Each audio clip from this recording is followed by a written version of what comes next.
Moving on, ఎర్రవెల్లిలోని తన నివాసంలో BRS అధినేత కేసీఆర్ కీలక సమావేశం నిర్వహించనున్నారు. మధ్యాహ్నం 2 గంటలకు జరిగే సమావేశంలో పార్టీ ప్రధాన కార్యదర్శులు, ఎమ్మెల్యేలు, ఎమ్మెల్సీలు పాల్గొంటారు. జిల్లా పరిషత్, జీహెచ్ఎంసీ ఎన్నికలను దృష్టిలో ఉంచుకుని పార్టీ సంస్థాగత నిర్మాణం, సభ్యత్వాల నమోదుతో పాటు పార్టీ ఇన్ఛార్జీల నియామకంపై బీఆర్ఎస్ ముఖ్య నేతలతో కేసీఆర్ చర్చించనున్నారు.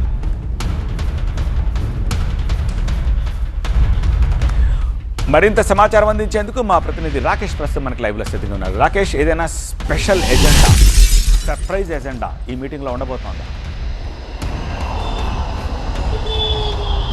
పార్టీని పూర్తిగా సంస్థాగతంగా మళ్ళీ పునర్నిర్మించేందుకు ఈ సమావేశం నిర్వహించినట్టుగా తెలుస్తోంది.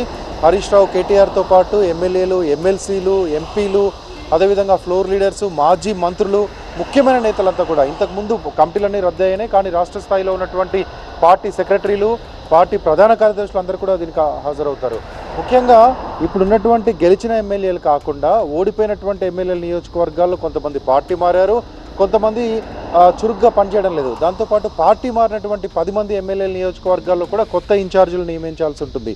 వీటన్నిటినీ దృష్టిలో పెట్టుకొని ఈరోజు అయితే ఈ సమావేశంలో కొత్త ఇన్ఛార్జీలు ఎవరు, ఆ ఇన్ఛార్జీలకే వచ్చే ఎన్నికల్లో టికెట్లు ఇచ్చేటువంటి ఛాన్స్ ఉంటుంది. కాబట్టి కొంత స్ట్రాంగ్ క్యాడర్ని నిర్మించుకునేందుకు, స్ట్రాంగ్ ఇన్ఛార్జీలు నియమించేందుకు ఈరోజు ఒక డిసిషన్ తీసుకుంటున్నారు. దీంతోపాటు జిల్లా కమిటీలు, మండల కమిటీలు, అనుబంధ సంఘాలు వీటన్నిటిని స్ట్రెంథెన్ చేయనున్నారు.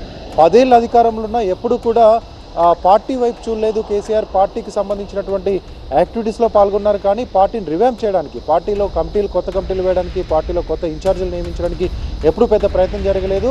ఆ రకమైన చర్చ పార్టీలో పెద్ద ఎత్తున ఉంది.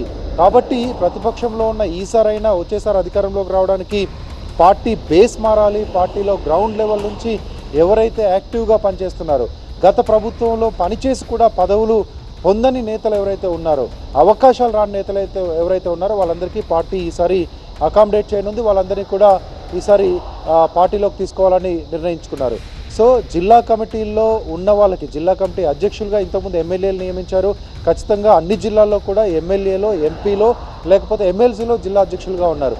కానీ ఇప్పుడు ఆ పరిస్థితి లేదు. కాబట్టి ఆ జిల్లాలో ఉద్యమం టైం నుంచి పనిచేస్తున్న వాళ్ళు ఎవరు, సీనియర్ నేతలు ఎవరు, ఎవరు యాక్టివ్గా ఉన్నారో వాళ్ళను దృష్టిలో పెట్టుకొని ఇప్పుడు జిల్లా అధ్యక్ష పదవి ఇచ్చేటువంటి ఛాన్స్ ఉంటుంది. మండల లెవెల్లో కూడా ఆ మండలంలో ఎవరైతే క్రియాశీలకంగా పనిచేస్తున్నారో వాళ్ళకి ఛాన్స్ ఉంటుంది. ఇప్పటికే తెలంగాణ భవన్లో మొన్న ప్లీనరీ ముగింపు సమావేశాల సందర్భంగా కేసీఆర్ చెప్పారు, ఎక్కడ బంధువులకో, లేకపోతే స్నేహితులకో, లేకపోతే మా వాళ్ళు, మీ వాళ్ళు అనుకుంటూ పదవులు ఇవ్వాల్సిన అవసరం లేదు. అలాంటి ఫిర్యాదులు వస్తే ఖచ్చితంగా పరిశీలిస్తాను.